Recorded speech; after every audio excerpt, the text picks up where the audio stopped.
Daniel Brooks didn't expect anything that night. Outside, snow fell softly against the windows of the restaurant, covering the streets in silence. Inside, the laughter was easy. The conversation felt natural. For the first time in years, this single dad wasn't bracing himself for disappointment. Then, just before dessert arrived, the woman across from him looked down, gripping her napkin like it was the only thing keeping her steady. "You can leave," she said quietly. "I'm a single mom." And in that frozen moment, Daniel knew whatever he said next would change everything. The parking lot was empty at 6 in the morning. Daniel Brooks sat in his car, engine running, watching frost creep across the windshield in delicate patterns. 35 years old, IT systems analyst, single father to a 7-year-old boy named Lucas.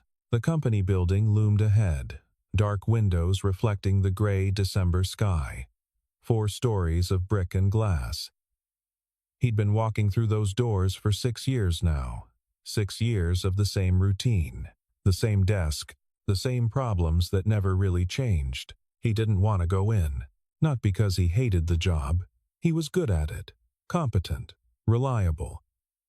The kind of employee managers forgot about because he never caused problems. Show up on time. Fix the issues. Go home. Repeat. A perfect cog in the machine. That was the issue. He'd become forgettable. A name on a timesheet. A figure in the background of team meetings. Someone who existed but didn't really matter. When had that happened? When had he stopped being a person and started being a function? Daniel turned off the engine. The heater died immediately. Cold air seeped through the vents, settling into the car like an unwelcome guest. His phone buzzed. "Lucas. Dad, when you picking me up?" Daniel, 4:30. Like always. Lucas, K. One word. Standard for a 7-year-old. But it still stung a little. Daniel remembered when Lucas used to greet him with full sentences. Full hugs, full smiles that lit up his whole face. Now he got one-word texts and distracted nods. He told himself it was normal. Kids grew up, got independent, found their own worlds. But part of him wondered if Lucas had just learned not to expect much, not to ask for more than the bare minimum. Maybe his son had picked up on the emotional distance Daniel kept from everyone, including him. Daniel stepped out into the cold. Snow crunched under his boots. The wind cut through his jacket, sharp and bitter. Across the lot, other cars were starting to arrive. Janet from HR driving her white Lexus. Marcus from sales in his pickup truck. People with lives he knew nothing about. People who probably went home to warmth. To partners. To conversations that mattered. He pulled his collar up and walked faster. Inside, the office was warm but lifeless. Fluorescent lights hummed overhead. That constant electric drone that gave him headaches by afternoon. Beige walls, gray carpet, the distant sound of keyboards clicking. The hum of servers in the back room where the real work happened. Invisible and thankless. "Morning, Daniel." Stephanie from accounting. Coffee in hand. Smile that never quite reached her eyes. She wore the same expression every day. Polite, professional. Tired. Maybe everyone here was tired. "Morning." She walked past without waiting for more. That was fine. Daniel had nothing more to give anyway. Daniel sat at his desk. Second row from the window. Close enough to see outside, but not close enough for the good view. Those spots went to people who'd been here longer, or people who mattered more. He opened his laptop. The company logo appeared. Password prompt. He typed it in automatically. Muscle memory after 6 years. The desktop loaded. Email notifications piled up. 16 new messages since yesterday. Most of them automated. System alerts, policy updates. Things that didn't require a response. Things designed to make people feel busy without actually accomplishing anything. He opened the ticketing system instead. Ticket cancelletto 284Z. Password reset request. User: Margaret Klein. Ticket hash to wait for it. Printer offline in conference room B. Ticket hash 2849.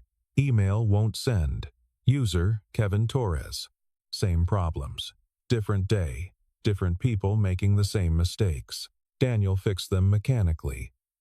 Reset the password through the admin panel. Restarted the printer remotely. Cleared Kevin's outbox cache and sent him a reminder to not attach files over the size limit. Tickets closed. 3 more appeared immediately. He worked through them one by one. Password resets. Connection issues. Someone's mouse stopped working. Have you tried restarting? Yes. Okay. I'll send someone down. At 9:30, his manager walked by. Gave him a thumbs up. Kept walking to his office with the door that actually closed. At 10, someone brought donuts to the break room. Daniel didn't get up. By the time he thought about it, they'd be gone anyway. The forgotten ones got work. Lunch came and went. Protein bar at his desk. Water from the cooler. He ate while reading documentation for a software update that wouldn't happen for another 3 months. Maybe longer. Projects always got delayed. By 3, his back hurt from sitting. He stood up, stretched. Walked to the bathroom just to move. Just to remember what it felt like to exist in a body instead of in front of a screen. In the mirror, he looked tired. Older than 35. Lines around his eyes that hadn't been there 2 years ago. Gray creeping into his hair at the temples. When did that start? He splashed water on his face. Cold? Shocking. It helped a little. Went back to his desk. By 4, he was counting minutes. 4:10, 4:12, 4:14. At 4:15, he logged off. Grabbed his coat. Didn't say goodbye to anyone because no one was paying attention anyway. He drove to Lucas's school. Washington Elementary. Red brick building with a playground out back where kids played during recess. The pickup line stretched around the block. Parents in SUVs, engines idling, phones glowing in the twilight. Some talked on calls. Some stared straight ahead. All waiting. Daniel waited.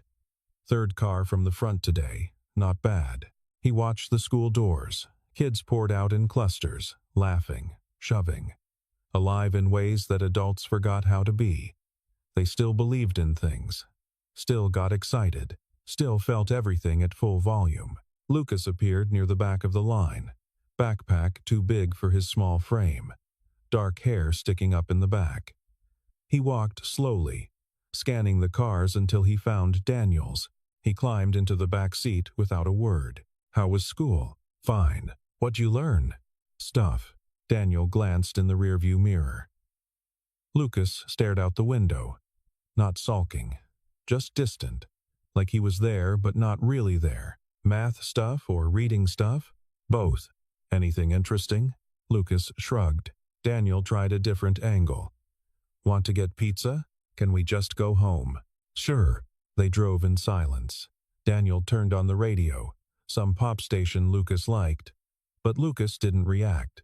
Just kept staring out the window as the city rolled past. Streetlights coming on. Stores closing. People heading home to wherever home was. Home for them was a 2-bedroom apartment on the 3rd floor of a converted building. Parking in the back. Stairs that creaked. A hallway that always smelled faintly of someone else's cooking, usually garlic. Sometimes curry. Daniel unlocked the door. Lucas pushed past him, dropped his backpack by the coat rack, and went straight to his room. The door closed. Not slammed. Just closed. Which somehow felt worse. Daniel stood in the kitchen. Dishes in the sink from breakfast. Coffee mug.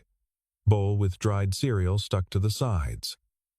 Laundry folded on the couch, waiting to be put away. It had been there for 2 days. Christmas lights he kept meaning to hang still in the box by the door. The apartment wasn't messy. Just lived in, functional, empty. This was his life now. Wake up at 5:30. Shower. Make breakfast. Wake Lucas. Drive him to school. Go to work. Fix tickets. Eat lunch alone. Fix more tickets. Pick up Lucas. Drive home. Make dinner. Help with homework if Lucas let him. Put Lucas to bed by 8:30. Sit alone in the living room watching shows he didn't care about until he was tired enough to sleep. Repeat. Weekends were different. Every other weekend, Lucas went to his mom's place. Melissa, his ex-wife. They'd been divorced for 5 years now. The split had been civil. No screaming. No throwing things. Just a quiet acknowledgement that they'd stopped being happy. That they'd become strangers living in the same house. So they'd ended it before the resentment turned to hate. Now they coexisted. She had her life. He had his. Lucas bounced between them like a package being passed back and forth. Neither of them liked it, but what could they do? This was divorce. This was shared custody. This was reality. On those weekends when Lucas was gone, Daniel had the apartment to himself. Total freedom. He could do anything. Go out, meet people, see a movie, take a trip. Instead, he did laundry, grocery shopping, meal prep for the week ahead, caught up on work emails, cleaned the bathroom, organized the closet. He'd stopped hoping for something different years ago. Hope was expensive.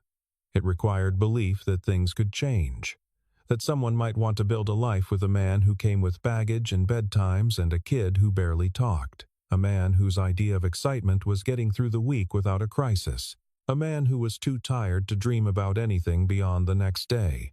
Daniel opened the fridge. Leftover pasta in a plastic container, broccoli that was starting to wilt, half a rotisserie chicken from 3 days ago. Some orange juice Lucas wouldn't drink. He grabbed the pasta, popped it in the microwave, pressed 2 minutes, watched it spin. The smell filled the small kitchen. Garlic, tomato sauce, basil. It smelled better than it would taste.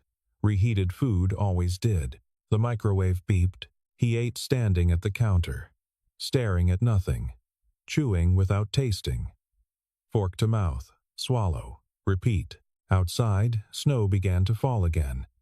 Fat flakes drifting down through the yellow glow of the streetlights, piling up on the cars below.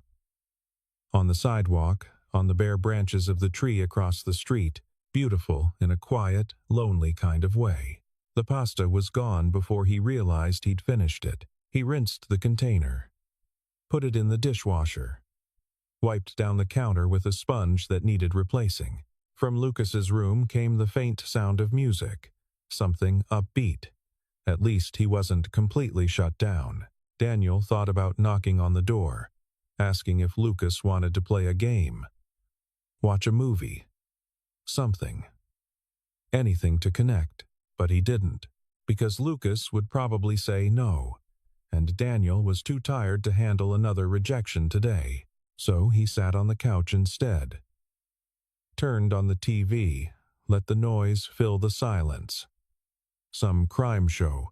He wasn't really watching, just staring at the screen while his mind wandered to all the things he hadn't done, all the ways he was falling short, and tried not to think about how many more years it would be like this. Saturday morning came with 3 inches of fresh snow and a sky the color of concrete. Daniel had taken Lucas to hockey practice at the community rink on Maple Street.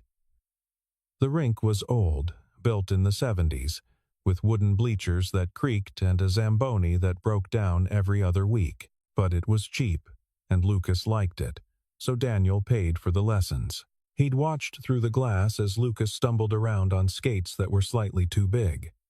Melissa said she'd buy new ones. She hadn't yet. Daniel didn't push it. Practice ran until 11.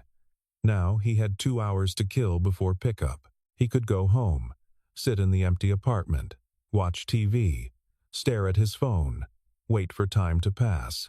Or he could do something different. Daniel drove to Snowfall Cafe, a small place he'd passed 100 times but never entered. It was near the rink, just a few blocks away. He'd always meant to check it out. Today felt like the day. He parked on the street. Got out. The cold hit him immediately. Sharp, biting. the kind of cold that made his eyes water. Inside was different. Warm air wrapped around him the moment he opened the door. The smell of cinnamon and coffee beans. Fresh bread. Vanilla. Soft music playing from speakers he couldn't see. Folk music, something acoustic and gentle. The space was small but cozy. Exposed brick walls covered with local art. Paintings of landscapes. Black and white photographs of the city. Mismatched wooden tables and chairs, each one different. String lights hanging from the ceiling, giving everything a soft glow. It felt lived in, comfortable, real. The line was short. 3 people ahead of him. A teenage couple holding hands, sharing earbuds. An older man with a gray beard, reading a newspaper folded in half. Daniel studied the menu on the wall behind the counter. Handwritten in chalk. More options than he expected. Specialty lattes with names like Winter Whisper and Cinnamon Dream. Teas. Hot chocolate. Pastries. He'd just get black coffee. Maybe a muffin, if they looked good. The couple ordered 2 cappuccinos. Paid. Moved to the waiting area by the pickup counter. The old man stepped up, ordered tea and a croissant. Then it was Daniel's turn. But before he could speak, a voice behind the older man said, "I'm so sorry. I thought I had enough." Daniel looked over. A woman stood there, digging through her purse with increasing desperation. Brown hair pulled back in a loose ponytail, pieces falling around her face. Green scarf wrapped twice around her neck, cheeks red from the cold outside. She wore jeans and a black coat with a small coffee stain on the sleeve, worn sneakers with frayed laces. She looked stressed, tired, like she'd been running on empty for too long.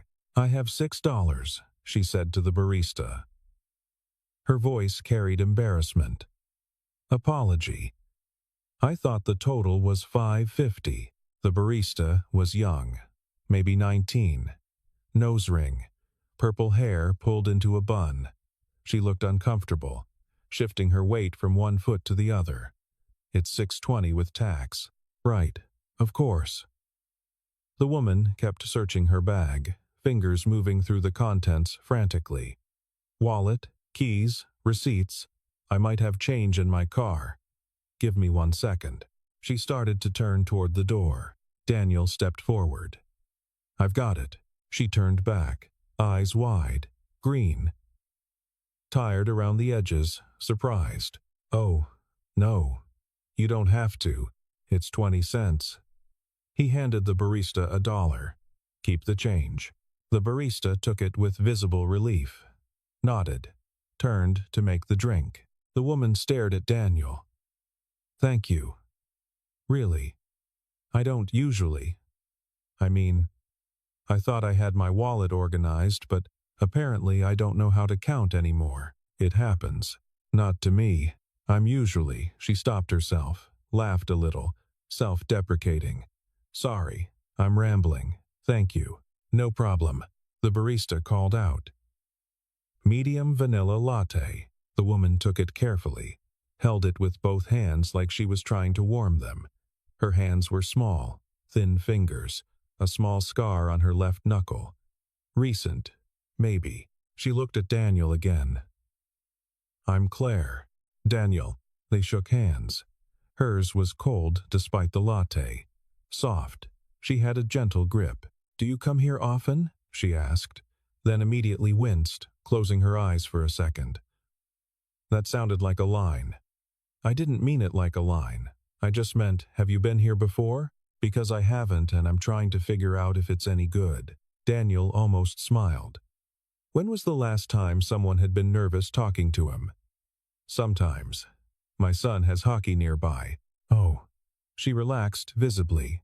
Her shoulders dropped. "My daughter takes ballet a few blocks over. I usually wait in the car with a book, but it's freezing today, so I thought I'd actually go inside somewhere with heat." "Yeah." "Good call." An awkward pause settled between them. The kind that happens when 2 strangers run out of script. Claire shifted her weight from one foot to the other, adjusted the scarf around her neck, Daniel noticed she wore sneakers that had seen better days. The soles were worn down on one side. "Well," Claire said finally, gripping her latte tighter. "Thanks again for the 20 cents. I owe you." "You don't." "I do. Maybe I'll see you around." "Maybe." She gave him a small smile. Genuine. Then turned and walked to a table by the window. Daniel ordered his coffee and a blueberry muffin. Paid. Waited while the barista made his drink. When his order came up, he looked around for a place to sit. Most tables were taken. Couples sharing pastries, a group of college students with laptops, someone working on a crossword puzzle, a few spots at the counter, one empty chair near the back. His eyes landed on Claire. She was sitting alone, staring out the window at the snow. Her latte sat untouched in front of her, steam rising in thin wisps. She looked sad, not crying, just sad in that quiet way people get when they think no one's watching. Like the weight of everything was pressing down. Daniel almost went to the counter, sat by himself, minded his own business, but something made him walk toward the window instead. "Mind if I sit here?" Claire looked up, surprised. "Oh, sure." "Yeah." He sat down across from her, set his coffee on the table. The chair wobbled slightly. He steadied it. "How's the latte?" he asked. "Haven't tried it yet. Worried it's not good? Worried if I drink it too fast I'll have to leave." Daniel understood that. The need to make small things last. "Where's your daughter now?" "Ballet. Still has another hour." Claire finally took a sip, her eyes closed for a second. "Oh, that's good. Worth the $6.20? She laughed. A real laugh. It changed her whole face. Made her look younger, less tired. Definitely worth it. "Where's your son?" she asked. "Hockey. Same. Another hour. So we're both just killing time." "Looks like it." They sat in comfortable silence for a moment. Outside, snow continued to fall. Heavier now. People walked past the window, bundled in coats and scarves, heads down, moving quickly to get out of the cold. Cars drove slowly, cautious on the slick roads. "Do you like hockey?" Claire asked. "I don't know anything about it," Daniel admitted. "How old is he?" 7. "Does he like it?" "I think so. He's getting better. Doesn't fall as much." Claire laughed again. "That's progress. Emma keeps trying to teach me ballet terms, but I can't remember any of them. Something about first position and second position. They all look the same to me." "How old is she?" 9. "Does she like it?" "Loves it. She wants to be a professional ballerina." "I don't have the heart to tell her how hard that is." Daniel nodded. "Lucas wants to play in the NHL. Same problem." They smiled at each other. The conversation flowed easier after that. She told him about Emma's upcoming recital. The costume that cost more than it should. The hours of practice. He told her about Lucas's fear of the hockey puck, how he'd duck whenever someone shot at the goal. She asked what he did for work. He told her. IT analyst. She nodded politely, didn't ask for details. Most people didn't. He asked what she did. She hesitated. "I'm a nurse, part-time. And I work retail on weekends." "That's a lot." "It is." She didn't elaborate. He didn't push. They talked about the weather, the snow, whether it would keep coming. She liked winter. He tolerated it. She said something about how snow made everything look clean. He said it made everything look the same. She laughed at that. When Daniel's phone alarm went off time to pick up Lucas, he was surprised by how quickly the hour had passed. "I should go," he said, standing. "Me too." They put on their coats, wrapped scarves. Claire grabbed her bag. They walked out together, stood in the parking lot for a moment. Snow falling between them. The world quiet, muffled. "This was nice," Claire said. "Yeah. Well, maybe I'll see you next Saturday." Maybe. She walked to a blue sedan parked across the street. Got in, sat for a moment before starting the engine.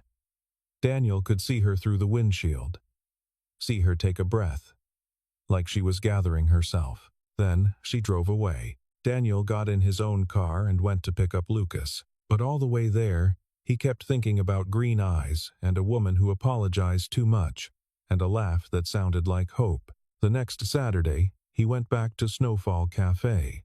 He told himself it was just convenient. Close to the rink, good coffee, no other reason. But when he walked in and saw Claire already there, sitting at the same table by the window, something in his chest loosened. Like a knot he didn't know he'd been carrying suddenly came undone. She saw him. Waved. He waved back. This time she had exact change. "No financial emergencies today," she said when he approached with his coffee. "Good to hear. I made sure to count everything twice. Prepared. I try." They sat at the same table. Daniel noticed she'd gotten the same drink, vanilla latte. He'd gotten black coffee again. The conversation picked up where it had left off. Easy, natural. She asked about his week. He asked about hers. She'd worked 3 12-hour shifts at the hospital. Patients were getting sicker. Flu season. He'd fixed 200 tickets. Users were getting dumber. Also, flu season, apparently. They laughed. Neither of them mentioned partners, ex-spouses, other kids, complications. They kept it surface level, safe, but it felt good. Talking to someone who didn't need anything from him, who wasn't disappointed by him, who just wanted to sit and drink coffee and watch the snow. The third Saturday, Daniel arrived early, bought his coffee and a scone, sat down at the table by the window. When Claire walked in 10 minutes later, carrying a book under her arm, she smiled when she saw him. "Saving my spot?" she asked. "Maybe," she ordered. Joined him. He noticed she'd worn the same green scarf all 3 times. Maybe it was her favorite. Maybe it was her only one. He didn't ask. "What are you reading?" She showed him the cover. Some thriller novel he'd never heard of. "Any good?" "It's fine. Predictable. But I need to know if I'm right about who did it." "You have a theory?" "Always." "Are you usually right?" "Usually." Daniel smiled. "Sounds boring." "It is. But I keep reading anyway." They fell into a rhythm after that. Every Saturday, same place, same table when they could get it. Same drinks. They talked about small things. Work, weather, shows they'd watched, books Claire had read. Daniel admitted he didn't read much anymore. Used to. Hasn't had time. She recommended a few titles anyway. Nothing heavy, just stories. They never talked about anything too personal. Never crossed into territory that might complicate things. Never asked the questions that mattered. But each week, Daniel found himself looking forward to Saturday morning more than anything else. And each week, when he left and drove to pick up Lucas, he felt a little less empty than before. On the 4th Saturday, something shifted. It was the 4th Saturday when Daniel decided to ask. He'd been thinking about it all week, rehearsing the words in his head during his commute, while fixing tickets, while making dinner, while lying in bed unable to sleep. "Would you want to get dinner sometime?" 7 words. Simple question, but it felt massive, like stepping off a cliff, because asking meant risking. Risking rejection, risking disappointment, risking hope. And hope was dangerous. But Claire made him feel something he hadn't felt in years. Not quite hope. More like curiosity. Like maybe there was more to life than work and pickup lines and frozen dinners. She arrived right on time. Same green scarf, different book. This one looked thicker. They ordered. Sat down. Daniel waited. Let her get halfway through her latte. Let the conversation settle into its usual rhythm. Then he took a breath. "Can I ask you something?" She looked up. Sure. His heart was beating too fast. "Would you want to get dinner sometime? Like, not here, somewhere else?" "A restaurant?"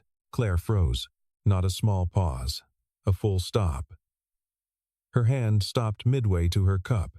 Her expression went carefully blank. Daniel's stomach dropped. I mean, no pressure. If you're not interested, that's totally fine. I just thought since we've been meeting here, maybe… No, She set down her cup carefully. Too carefully.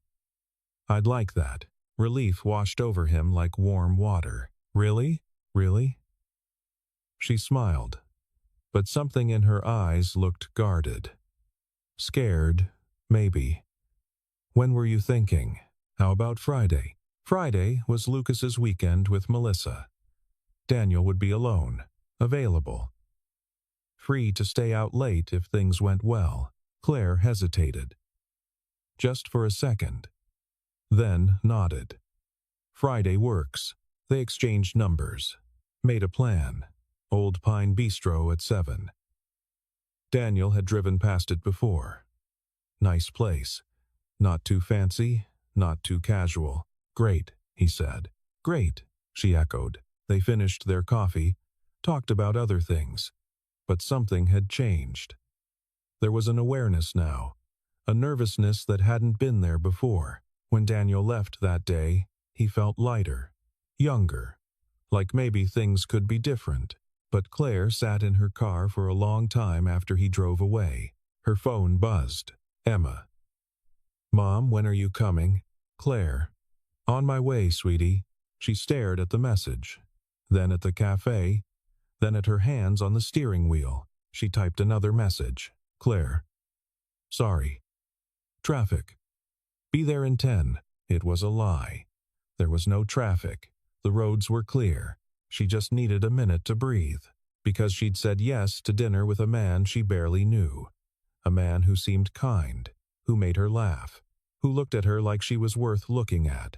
And she hadn't told him the truth, that she had 2 kids at home, not one.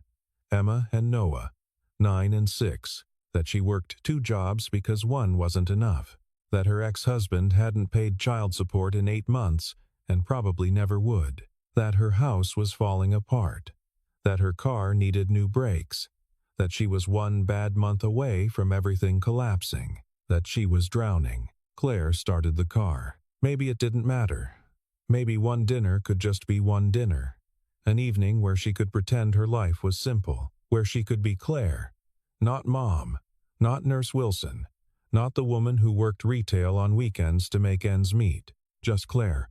Maybe that would be enough. She drove to the ballet studio and picked up Emma. Friday came faster than Daniel expected. He dropped Lucas off at Melissa's place Thursday evening. Their apartment was nicer than his. 2 bedrooms, better neighborhood. She'd remarried last year. Nice guy named Trevor, worked in finance. Lucas liked him well enough. Have fun, Melissa said at the door. What? You're dressed nice. You smell like cologne. You have plans. Daniel looked down at himself. Jeans. Button-down shirt. Was it that obvious? Just dinner with a friend. Melissa smiled. Not mean, almost encouraging. Good for you. She closed the door before he could respond. Friday at work dragged. Every minute felt like an hour. He kept checking his phone, checking the time, wondering if 7 o'clock would ever arrive. At 4:30, he left the office, drove home, showered, changed 3 times before settling on dark jeans and a gray sweater. Nothing fancy, just presentable. He arrived at Old Pine Bistro at 6:55. The restaurant was warm, wood beams crossing the ceiling, soft lighting from antique fixtures, white tablecloths, candles on each table, windows looking out onto a street covered in snow. Claire was already there. She sat at a table near the window. She wore a dark blue dress, simple, elegant. Her hair was down, falling past her shoulders in soft waves, no green scarf. She looked beautiful. Daniel's breath caught. She saw him, stood, smoothed her dress nervously. Hi, she said, when he reached the table. Hi, you look wow. She blushed. Actually blushed. Thank you. You too. I mean, you look nice too. They sat. An older waitress appeared immediately, poured water, handed them menus. asked if they wanted wine. Yes, they both said at the same time, laughed, ordered a bottle of red. The wine came quickly. The waitress poured, left them alone.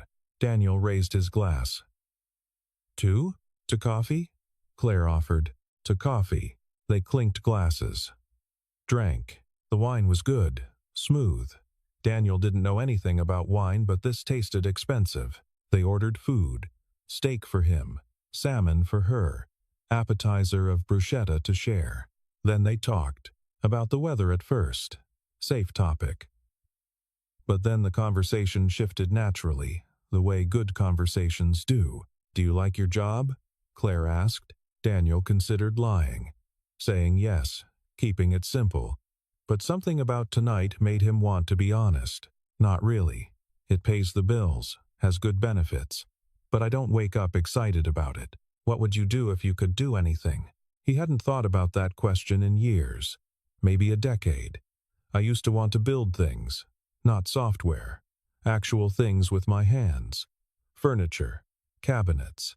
I took woodworking in high school. Really liked it. Why'd you stop? Life got complicated. Needed a real job. One with insurance and a retirement plan. Claire nodded, like she understood exactly what he meant. What about you? He asked. Do you like nursing? I do. It's hard. Exhausting. But yeah. I like helping people. And retail? Her expression changed. Tightened. That's just for money. How do you manage both? Poorly. They smiled at each other. The bruschetta arrived. They ate slowly, talking between bites. Claire told him about a patient who'd tried to smuggle his dog into the hospital in a duffel bag. The dog had barked during visiting hours. They'd found it in 10 minutes. Daniel told her about the time Lucas accidentally deleted an entire folder of his work files. 2 days of work. Gone. He'd stayed up all night recreating everything. They laughed. Real laughter. The kind that made your stomach hurt. The entrees arrived. They ate. Drank more wine. Daniel noticed how Claire cut her salmon into perfect small pieces before eating any of it. How she chewed slowly. How she set her fork down between bites. She noticed how he always took a sip of water after eating. How he folded his napkin in his lap. How he listened without interrupting. They talked about childhood. Hometowns.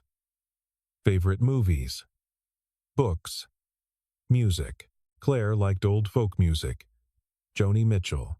Simon and Garfunkel. Daniel liked classic rock. Led Zeppelin. The Who. We're dating ourselves, she said. Dating. She'd used the word dating. Maybe, Daniel said. Or maybe we just have good taste.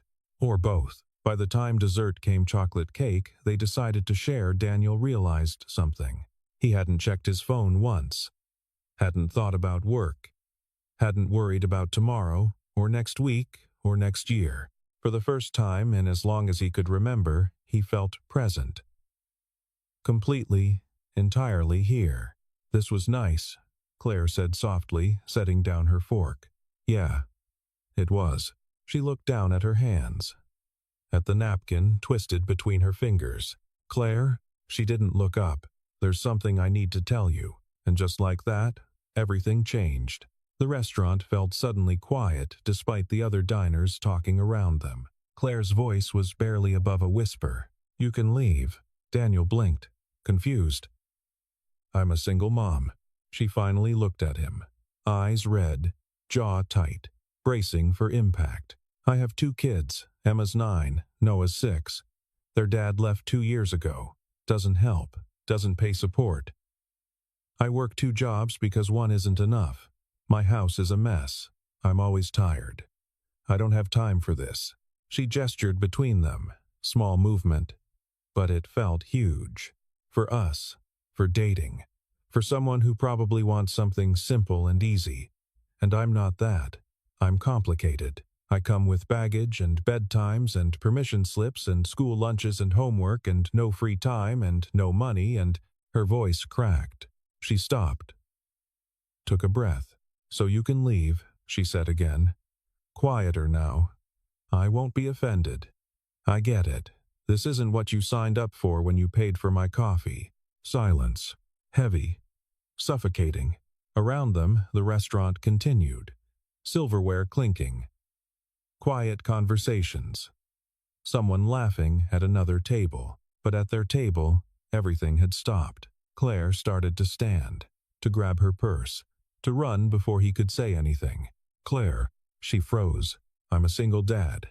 Her eyes widened. "His name is Lucas. He's 7.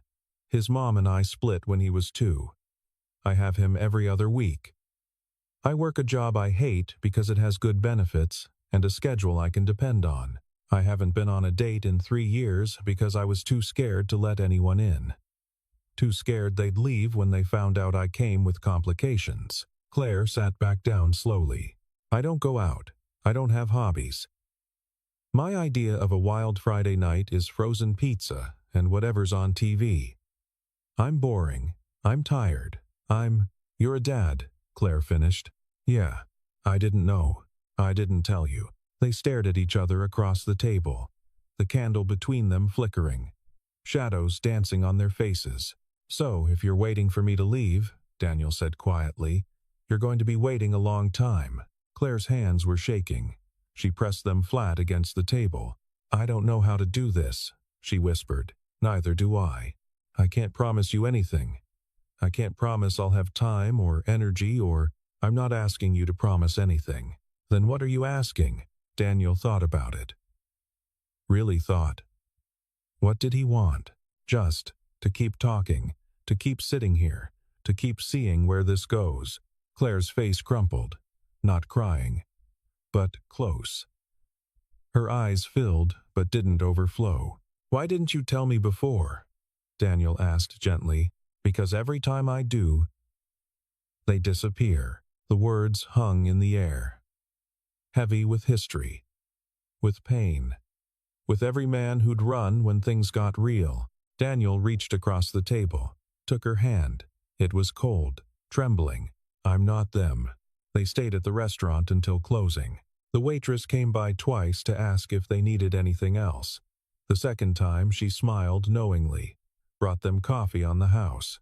They talked about everything they'd been holding back. Claire told him about the men she'd tried to date after her divorce. The ones who seemed interested until they met Emma and Noah. The ones who said kids were fine but meant they tolerated them. The ones who disappeared after one dinner, one date, sometimes one text.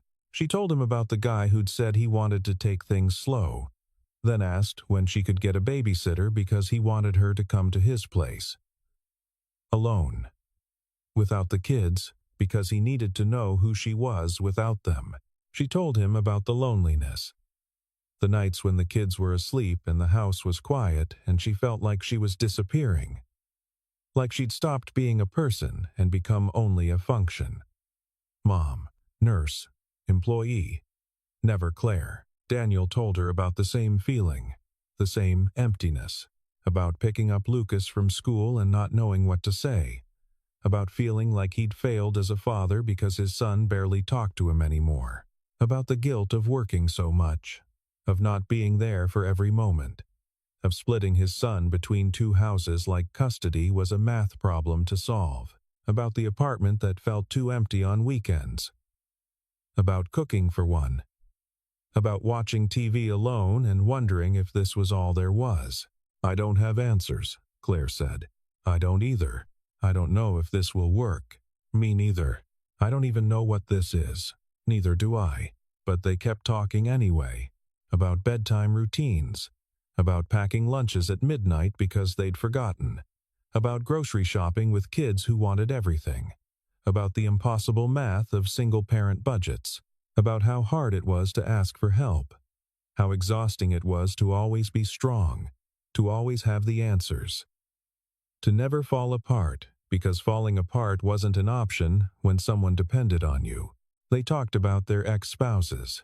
Daniel's was civil. Melissa was a good mom. They coexisted fine. Claire's ex was gone. Completely. No calls. No visits, no child support. Just gone. Do they miss him? Daniel asked. Noah doesn't remember him well. Emma does. She asks sometimes. I don't know what to say. What do you say? That he loves them, but he can't be here. That it's not their fault. The things the books tell you to say. Do they believe it? I don't know. No one made promises.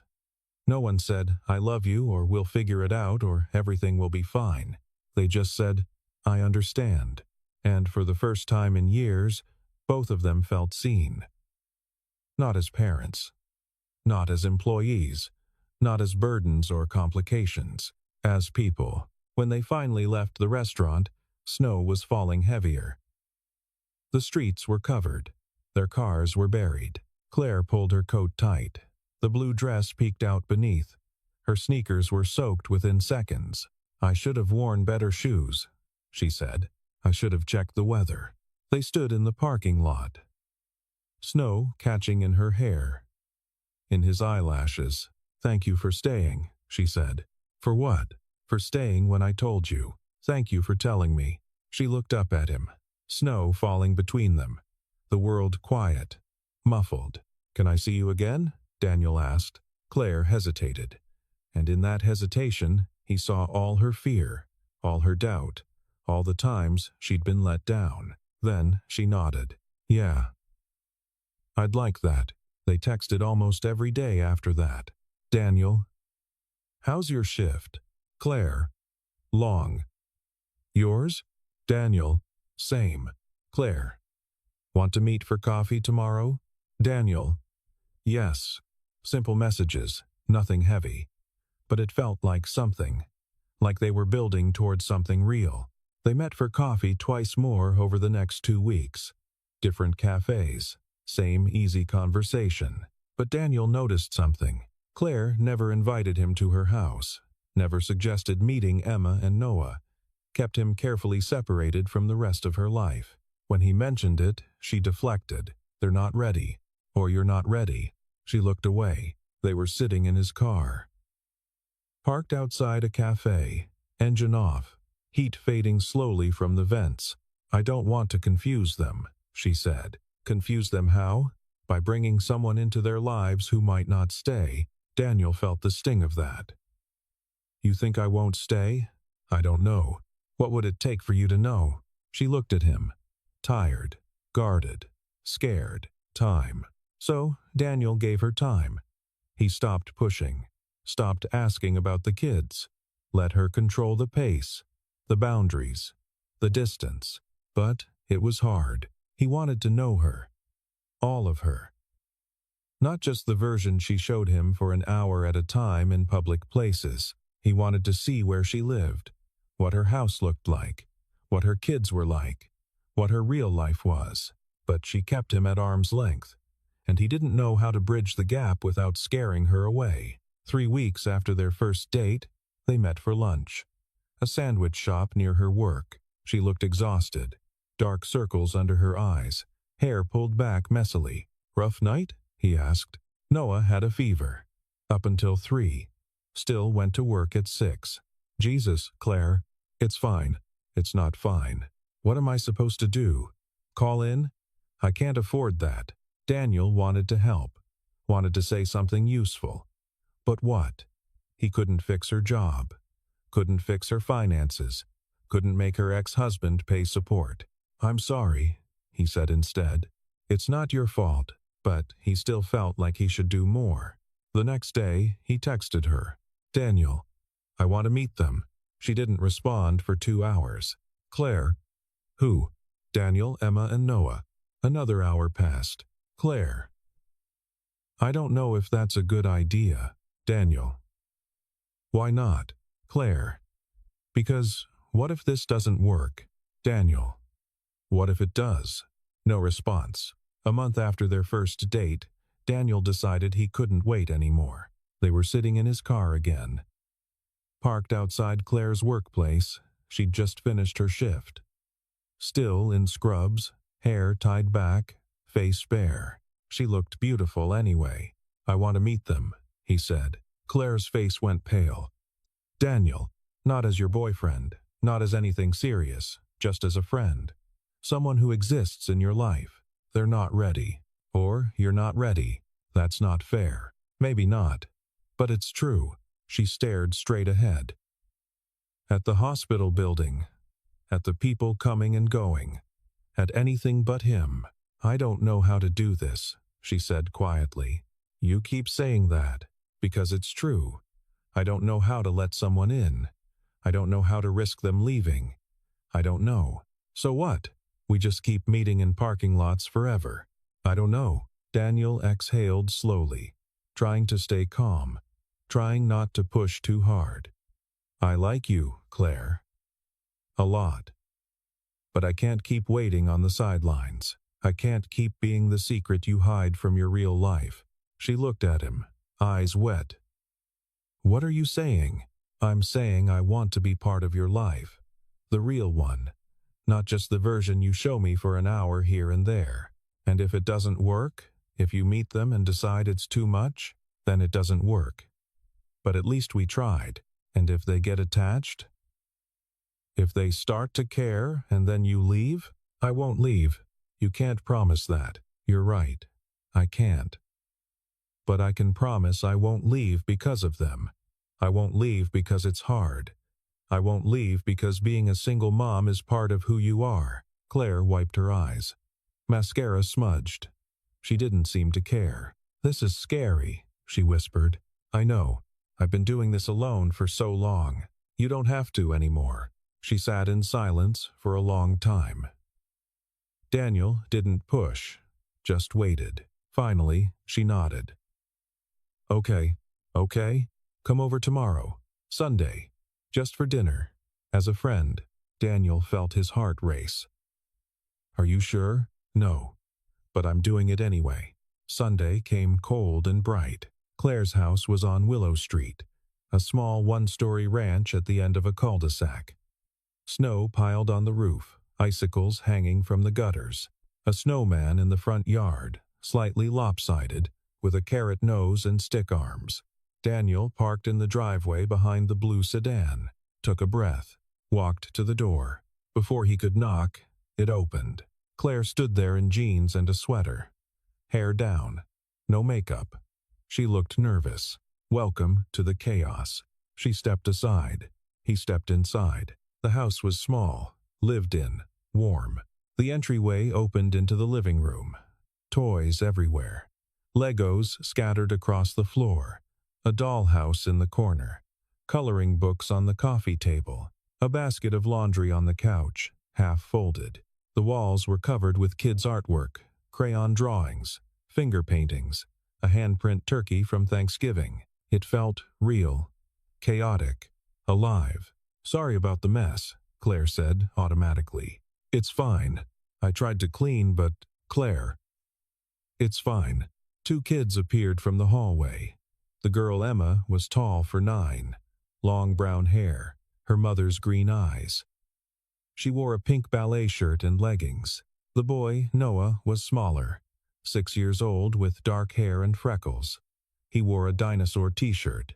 Guys, this is Daniel, Claire said. He's a friend from the coffee shop.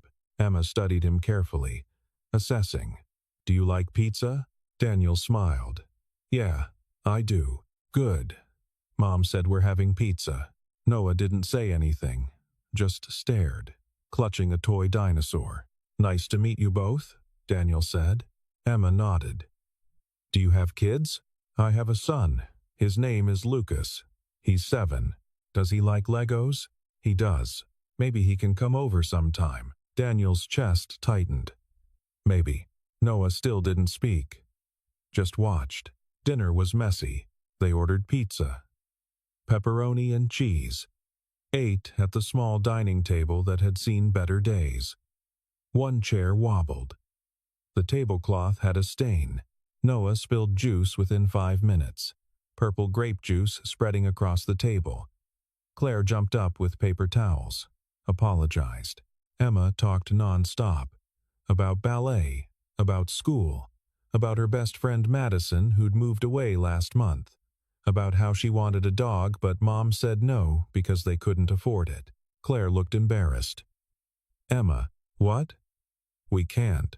It's okay, Daniel said. After dinner, he helped clean up, washed dishes while Claire wiped down the table. The kitchen was small. They kept bumping into each other, apologizing, laughing. Emma appeared in the doorway. Daniel, do you want to see my room? Claire started to say no, but Daniel answered first. Sure. He followed Emma down the hall. Her room was pink.